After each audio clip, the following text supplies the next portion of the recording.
Hilchos Sotah Perek Shlishi, the laws of the adulteress, the suspected adulteress, chapter 3. We've talked about the stages that get a woman to be required to drink the bitter waters. We've talked about the women that cannot drink the bitter waters. Now we've got to talk about the actual drinking. What does the process look like? It's quite detailed. In the Torah, there's almost an entire chapter dedicated to it. In the Mishnah, there's almost 2 or 3 chapters dedicated to it. And the Rambam also has a full chapter. And what's fascinating is this is one of those places where you see the absolute need for Torah Sheba'al Peh, for the oral tradition. Because if you read the verses in the Torah straight, first of all, there's many redundancies. Details are repeated twice, 3 times. And also, factually, we don't rule. In the final halacha, we don't follow the order of the verses. So here's how we know that we have to have the sages to teach us how to read the verses, how to explain the verses, and how to actually fulfill them in practice. Some have pointed out that the Rambam himself doesn't seem to follow any order. It's like his own order. Not the Talmud, not the verses. At any rate, this is how the Rambam rules the halachot as we will see them today. Says the Rambam halacha aleph, Keitzad Seder Hashkoas Sotah. What exactly is the order for giving the suspected adulteress to drink the waters? So the Rambam says it actually begins at home. Habal ba lebeis din shebe'irei. The husband needs to approach the court in his city, the local court, v'omer lahen, and tell them, Ishti zu kinesi la im pleini. Look, here's my wife. I warned her against going into seclusion with a certain man. V'nistera imay, and she indeed went into seclusion with him. Ve'elu hein edai, and these are my witnesses who watched the warning and who watched the seclusion happen. V'harehi emeres shehi tahira. Now my wife is protesting. She is claiming to be innocent. She says she's pure. And I want to give her to drink to check the matter out. So, the local court, before we even get to the temple court, we have to examine right here the witnesses, the words of the witnesses. The court hears them out. And immediately the court hands over 2 sages to the husband to watch him. Perhaps he may have relations with his wife before giving her to drink the bitter waters. On the way to Jerusalem, it could be a journey. And he may have relations with her, and that will be a problem. Because she becomes forbidden the moment the suspicion arises until she actually drinks the bitter waters. Not only that, as we learned yesterday, if the man is going to undergo a sin, the waters won't even work on his wife. So the court would hand over 2 sages to be with them all the way from their journey from the local area till Jerusalem. And they would send them off to Yerushalayim. Because we only give the Sotah to drink the bitter waters in the highest court, Shel Shivim Zikenim, which was comprised of 70 judges, actually 71, but 70 regular judges, and the one who was the head on top of them, Bamikdash, in the Holy Temple. And you can actually see this. I have a little diagram of the Bet HaMikdash. This bottom circle here, that little chamber, is called the Lishkas Hagazis, the chamber of the hewn stone. This is where the court, the highest court of the Jewish nation, would sit in session, the Sanhedrin. So they would go all the way up to Jerusalem and come into this chamber. That picture we had before, that was supposed to be an image of inside that chamber. All the 71 judges are sitting over there, and they're in the Bet HaMikdash, and they're giving their case. Halacha beis higiu l'Yerushalayim. Once they reached Jerusalem, beis din hagadol meshivin oisa b'neihem.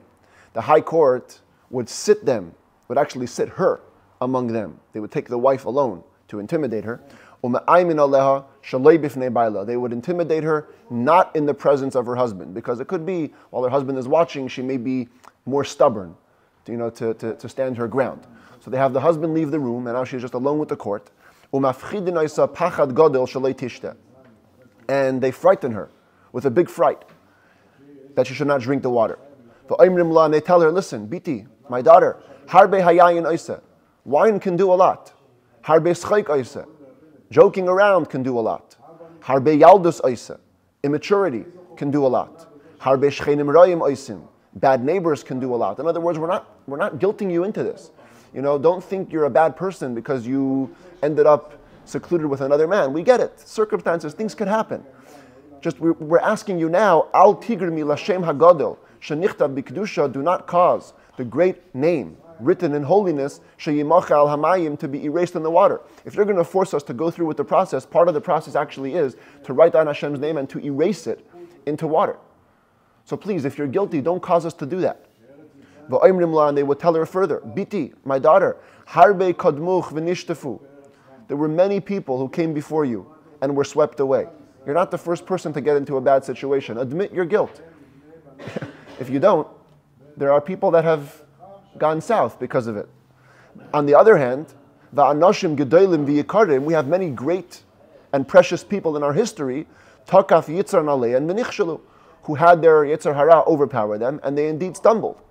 So either way, you're not alone. If you're going to stand firm and you're really guilty, we have a whole record of people who were swept away. If you're simply another weak person, well then join the club. Many people in our history have been weak. It's not a problem to be weak. It just takes courage to admit it. Umagidin la, and then we would actually tell this woman stories from the Tanakh about relationships gone sour. Maaseh Yehuda v'Tamar Kalasai. We tell her the story of Yehuda and his daughter-in-law Tamar. In the end, what happened? He admitted it. He had relations with her on the road, and then when she accosted him saying that she's pregnant from him, he admitted it. We tell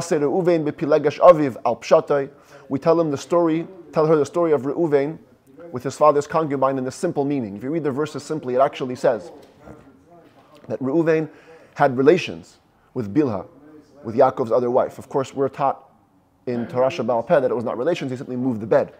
He moved his father's bed. But we tell it to her in the simple meaning, just to inspire an admission. We tell her the story of Amnon, who raped his half-sister. Also very tragic story. To make it easier for her. She understands, she exists within a context. Ad shetayda, till she admits. This happens even today to people psychologically. When you feel like you're the only one in the wrong, you're actually much more probable to stay stubborn. But if you feel like there's more people with you, you're not the only one struggling, it's easier to admit your guilt. So we would give her stories from the Torah to inspire this. So now, after this long speech, if she says, you know what, yes, you're right, I am impure. I committed adultery. Or I don't want to drink.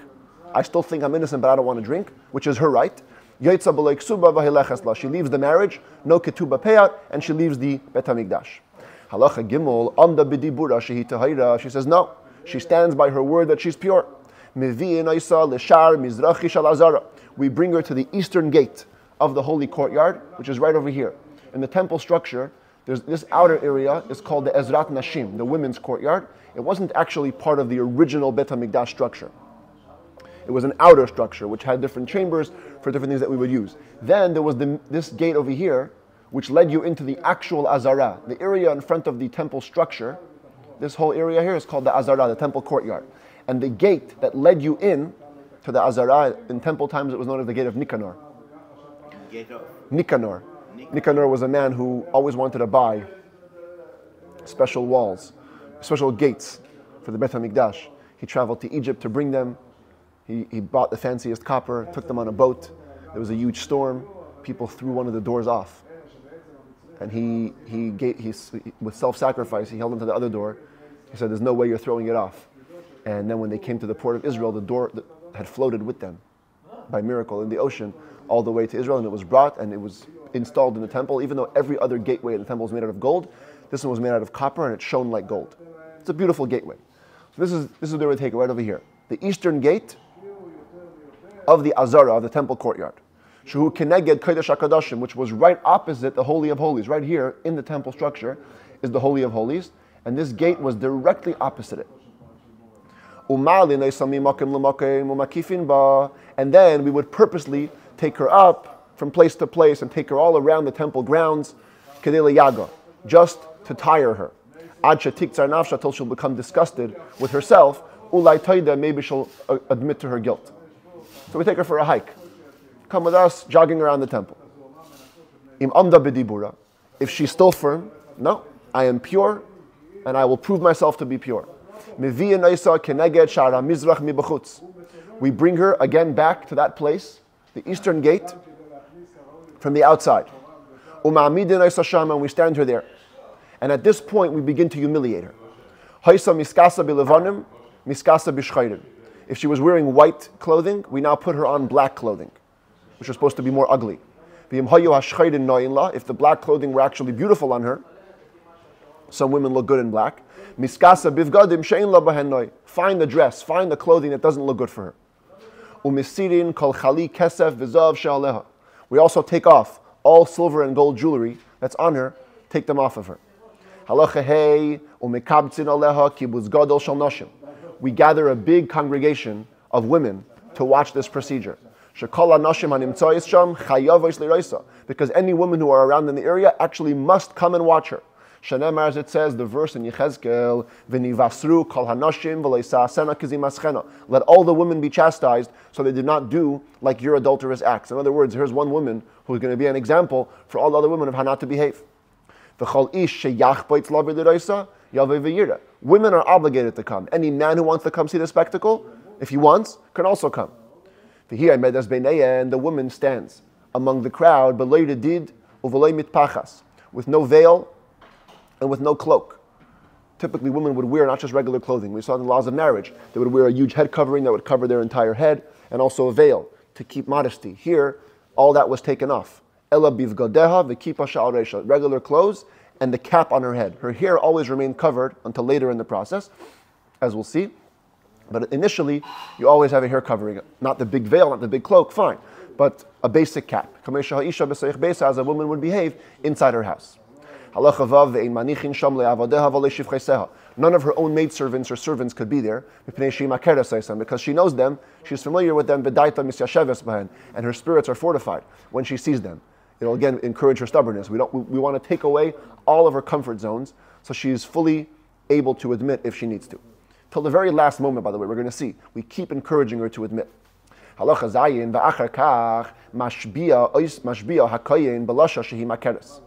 this point, the Kohen who was administering the process, he would make her an oath in a language she understands. I'm going to show it to you over here. This is a bunch of verses from the Torah passage. You can see it says, "V'hishbiya otah hakohen ve'amar al ha'isha." The Kohen administers an oath, and he tells the woman, and all the red letters are the Kohen's speech. He gives the whole speech. As you should know, if you're innocent, you're going to be clean with these waters. If you're guilty, you're going to explode. He gives her the whole thing. Umaydiya bilashayna, and he lets her know in her language, although this says in Hebrew, but if she only spoke a different language, she was from out of town, you speak English or Greek, whatever it is. Umaydiya bilashayna, you let her know in her language, shalei garamla elokinui ustira shekini la baila v'nistra. That the only thing that caused you to be standing right here today, you know why you're here? Is because your husband warned you, and you secluded yourself nevertheless against his warning. V'oimer la balashan shemakeres, and he tells her in the language which she recognizes. Now the Rambam will quote the actual Hebrew, but again, it's whatever language she speaks. He says like this, the red words, Im loy shachav ish oisach, if no man has lain with you, v'im loy satis tuma tachas ishech, and if you have not gone astray, if you have not become impure under your husband, don't worry. Hinaki mimei hamarim hama'ararim ma'ila, you will be cleaned from these bitter, cursed waters. Ve'at ki satis tuma tachas ishech v'chinit meis. But you should know that if you did go astray under your husband, and if you did become impure, and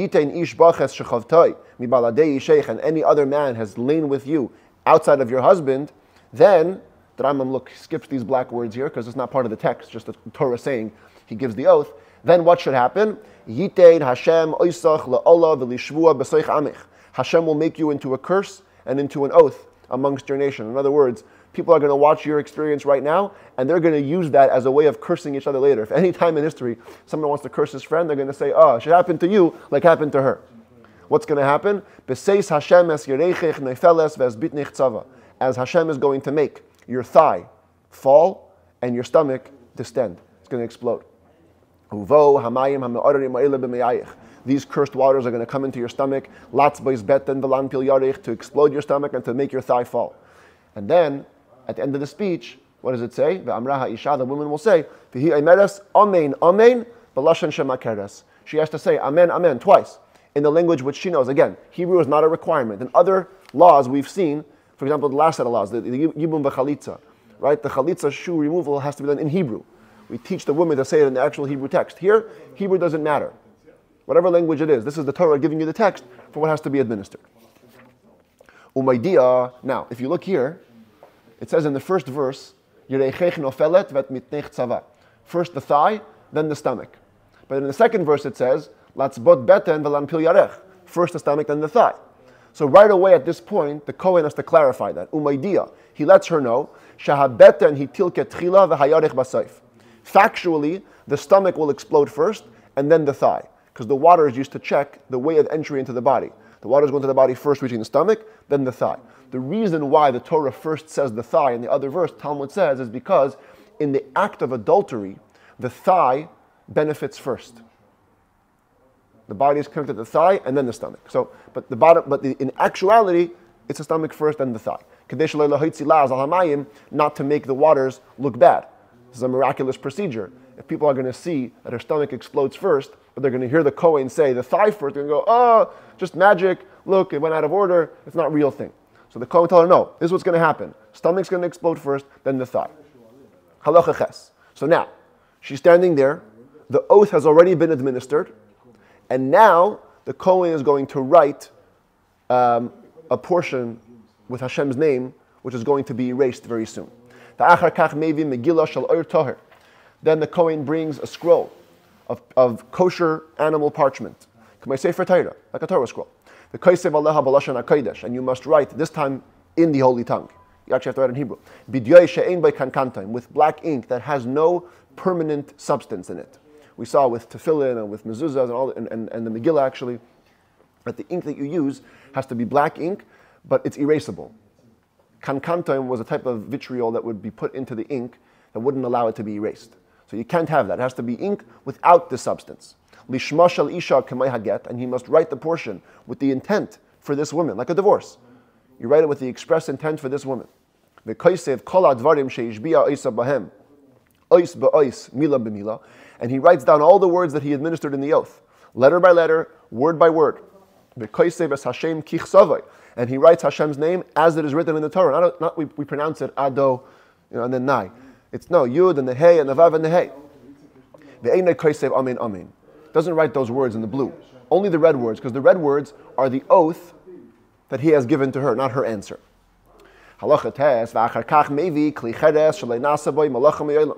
Then you must bring an earthenware vessel. This is like an earthenware cup, but it has to be new. No work was ever done with it.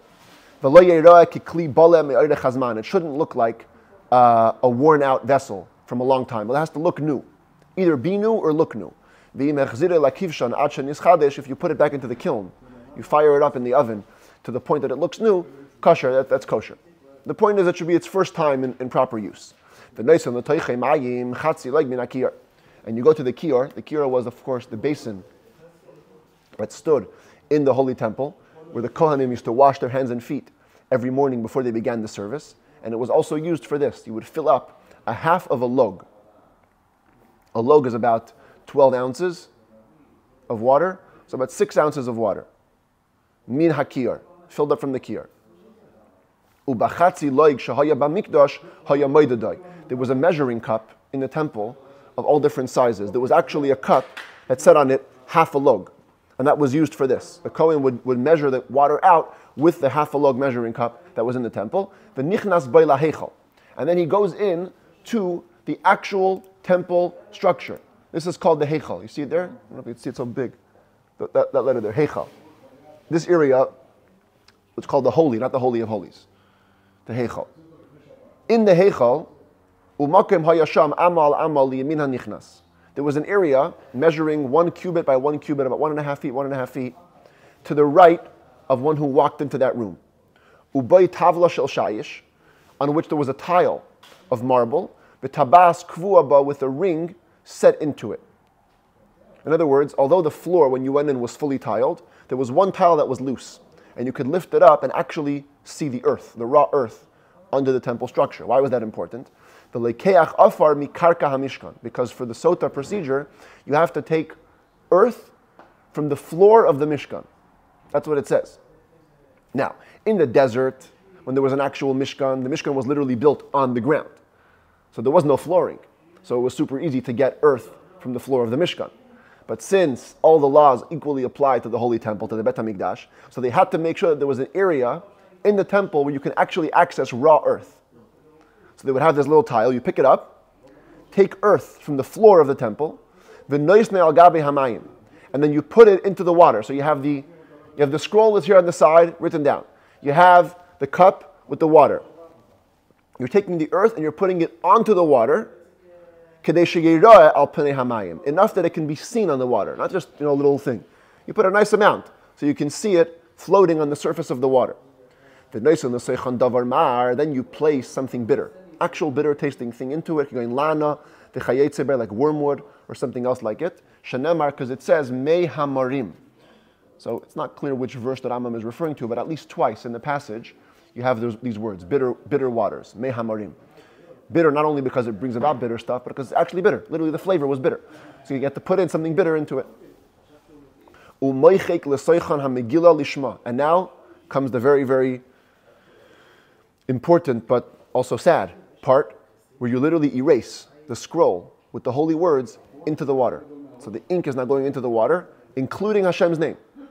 And you're doing the erasure, again with the intent. You have to be thinking about this woman as you erase the text into the water. The yimchak yafe yafe, erase it very well. Till no recognizable mark remains on the scroll. So you're totally erasing the ink off of the scroll into the water. And now, since Hashem's name has been erased, it's like all bets are off now, so we humiliate her even further and in an even more extreme manner. At this point, a Kohen, one of the Kohanim who was working in the temple courtyard, comes over to her. Remember, she's standing right over here at the eastern gate, and everybody is gathered around in this area. It's a packed crowd. Kohen comes over to her, and takes hold of her clothes from the front. And he tears it open till he reveals her chest. He also uncovers her hair. It's the only time women's hair was uncovered in public. And undoes any braids in her hair if she would have, simply to make her look disgusting. And he then brings an Egyptian rope. It's made out of palm bast type of rope. It's Egyptian because we want to remind her of the Egyptian acts which she had done in the Torah. When we describe adulterous people, Egypt is like the adulterous people. So we use an Egyptian rope to remind her of that. Maybe you didn't find an Egyptian one, bring anyone, it's fine. And he would tie it above her breasts. So he had ripped open her clothing from the front till her chest, but not further. He would tie the rope above her breast, so the clothes shouldn't fall down, then she'd be naked. Because the clothing is torn, right? So we do both. We want to humiliate her, but we want to keep her modest. Yud Beis, now while she's standing in this humiliated state, she's already gotten the oath. The name of Hashem has already been erased. Now we have to bring her flour offering. There was a special sacrifice for the Sotah. The Kohen would take an isaron. An isaron is a specific measurement, a dry measurement in volume. Not a fluid, not a liquid measurement, it was dry measurement, of flour, specifically barley flour. Every other flour offering in the temple was brought from wheat. This one from barley. Why, says the Talmud? Barley is animal food, and she acted like an animal. The flour has to belong to the husband. She acted like an animal. Very good, very good. At this point, but we don't know. We don't know. She was warned. She violated the warning, and she went into seclusion. All right. So we have to. So on that account, we treat her in that way. Yeah, but that's how it's kind of been going so far. Yeah. Right? Then, huh? No, you're assuming that she's not. We're not assuming anything. Bottom line is, if a married woman is warned to go into a room, and she goes into a room, I don't care what happened there. That's already something improper. Okay. So it has to belong to the husband, this flour.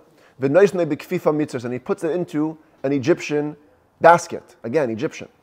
The rope and the basket are sponsored by the leftover of the half shekel coins. Remember those? There was a half shekels that were collected. They would fill up 3 boxes. Whatever didn't fill up those 3 boxes was called the leftovers of the lishka, and it would sponsor all communal needs. This is one of the communal needs. If there's a sotah to be given to drink, we need to buy a rope, we need to buy a basket. It comes from that fund. And he puts the whole flour offering into the woman's hands. She's got to hold it, just to make her tired. Remember those days in camp? The head counselor would tell you, hold the basketball, right? If you made trouble, you had to hold the basketball at the wall. I don't know if this is in your days. But in my days, when they wanted to punish kids, they would give a kid a basketball. He had to hold it up in his hand just to get tired. So over here also, we're holding the flour just to get tired. Yud Gimel, then the Kohen would take the flour offering from the basket and put it into a holy utensil, because you can only offer a sacrifice in a holy utensil. Puts it into the holy utensil. But he cannot put on it oil or frankincense. Every other flour offering had to have oil and frankincense on it, not this one. If he did put it on, you get a separate set of lashes, this Kohen, for the oil and for the frankincense. Shenemar, as it says, and this is the verse here, you cannot put oil onto it or frankincense onto it. And now, the entire time that her hair was being uncovered, her clothes torn, and holding the flour offering, the water, the bitter water, is being held by the Kohen. And he has to always be showing her the water. Never lose sight of it. Shenemar, as it says, here it is, the whole time, in the hands of the Kohen, should be the bitter, cursed waters. Tesvav, so basically you have to have 2 Kohanim at work, because one of them holding the water, one of them is tearing her clothes and doing the flour offering. And then you give her to drink. The Rambam says at this point, before you even offer the sacrifice, you would give her to drink. Now, of course, in this moment, her verdict is going to become clear. And we'll get to that in a minute. And the Rambam, before he goes to the details of the drinking, he just lets you know that's the order of things. You give her to drink.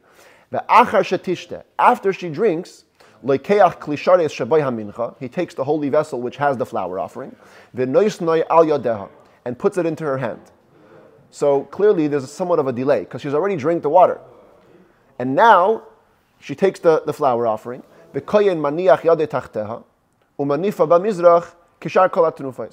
Kohen puts his hand under hers, and he waves it in this eastern side of the temple courtyard like any other waving. Part of the offering of a mincha was to wave it in all directions. Forward and backward, upwards and downwards.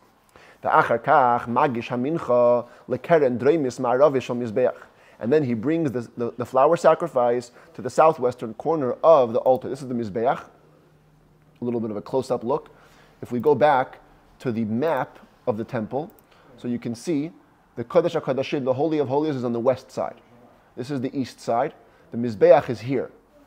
So this is the ramp going up, and then there's the 4 corners of the Mizbeach. Southwest would be over here. This corner here. So that's east, west, north, south, and north. So southwest is over here. And if you ever want to remember which corner of the Mizbeach they brought it to, so that's the name of the airline, okay? Southwest Airlines, you'll remember, it's the southwest corner of the Mizbeach, all right? That's where all minchas were brought, southwest. Like any other flour offering offered by an individual. The koimates, then the Kohen must do kmitza. These are all going to be laws that we're going to learn about in the 8th book of the Rambam when he describes it at length. But the process was, the Kohen would take these 3 fingers, the 3 middle fingers, place it into the flour, and grab a 3 fingers full, it's called the kmitza, of flour, and he would offer this 3 fingers full of flour on the Mizbeach, the hashar nechal hakohanim, and the rest would be eaten by the Kohanim as any other flour sacrifice was. Now, at this point, the waters would have their effect.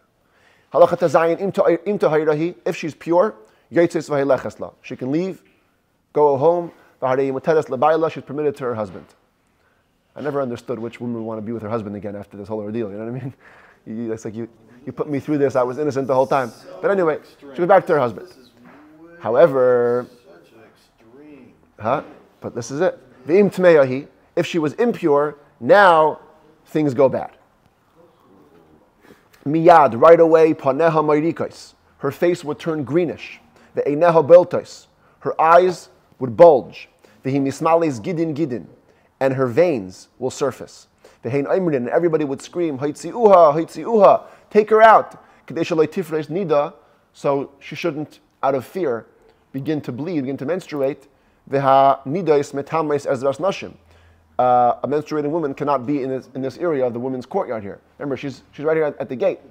If something will happen, she'll become impure and make the area impure. So they would say, take her out. They would take her out this way. They would take her out of the women's courtyard where she was, all the way out of the temple structure. And of course, her stomach would explode first. And then her thigh would fall out, and she would die. Says the Rambam, so miraculous was these waters. At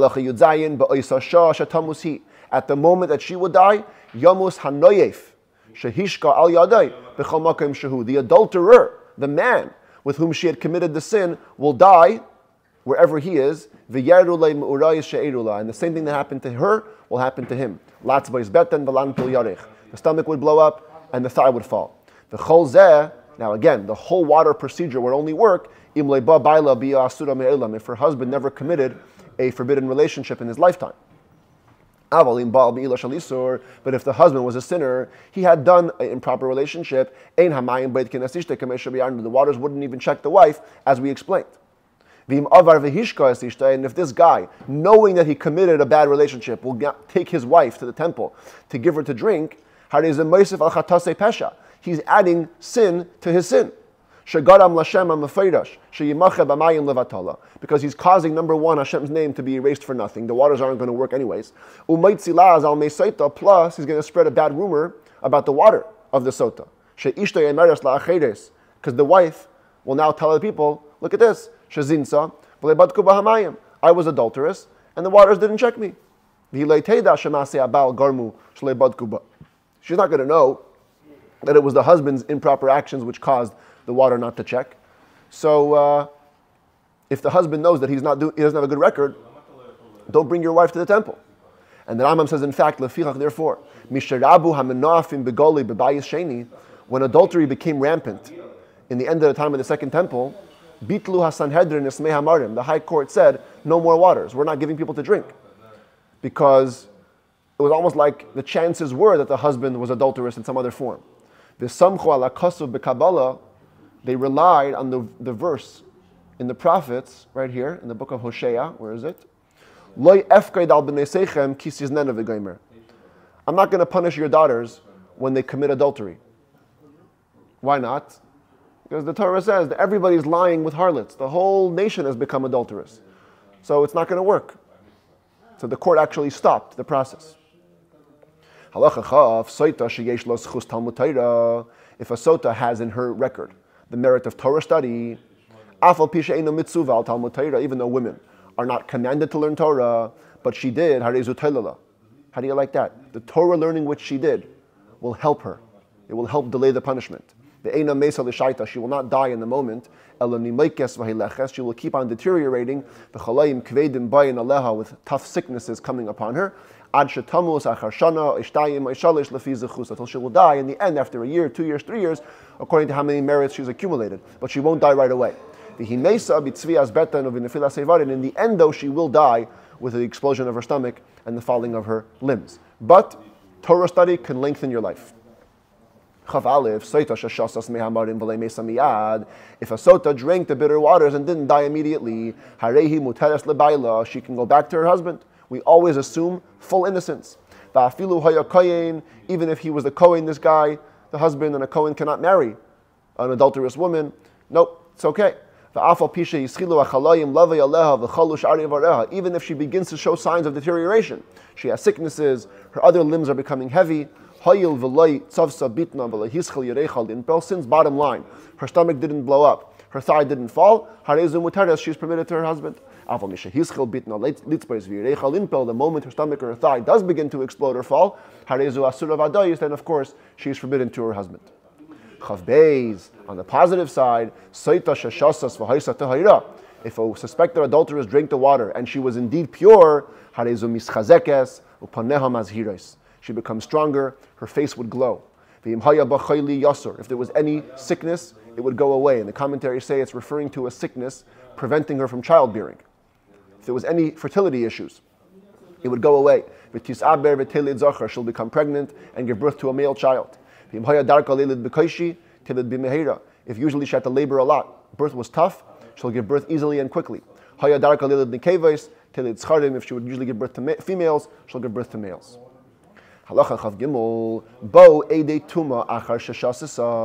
If after she drinks the bitter waters, witnesses show up and say she committed adultery, we watched her commit adultery, but she's already drank the waters and seemingly been proven innocent, she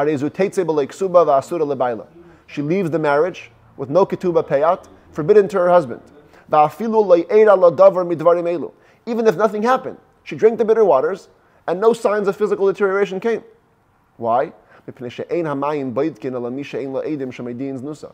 the waters would only check a woman who had no witnesses to notify us about her adultery. This one does. Clearly, the witnesses came afterwards. And also, maybe her husband wasn't clean from sin. That's why the waters didn't check the wife. In other words, you can never really know. So therefore, if we have witnesses coming later, we have to believe them. But if at this point only one witness comes and says she's impure, she was adulteress, not forbidden. Earlier, before the drinking, one witness for adultery is enough. Now, she's already drank, no. We don't believe one witness. She can stay with her husband because she has drank the bitter waters and shown herself to be innocent. If a woman was adulterous, but only by rape or inadvertently, or the man who she was warned against only approached her by way of the limbs. In other words, there was no actual intercourse, just other types of physical contact. So the waters wouldn't check her. That's not considered to be adulteress to require the death penalty. Shanamar, look at the verse, what does it say? Vehi loy nispasa. She was not forced. Prat la'anusa, that excludes a woman who was raped. Share nispasa b'chazka, she was caught forcibly. It also says, vatim oil mal be'isha. She has to be purposely betraying her husband. Prat l'shagegas, that's excluding inadvertently. She was in a room, she thought it was her husband, didn't realize it was a different guy. And also, earlier it says, v'shochav ish oisa shichvas zera, the man has to lie with her carnally by way of seed. Prat leba'aleh derech, and that excludes a man who only has physical contact with her, but not actually any release of seed. And so therefore, in this case, the waters wouldn't check her at all.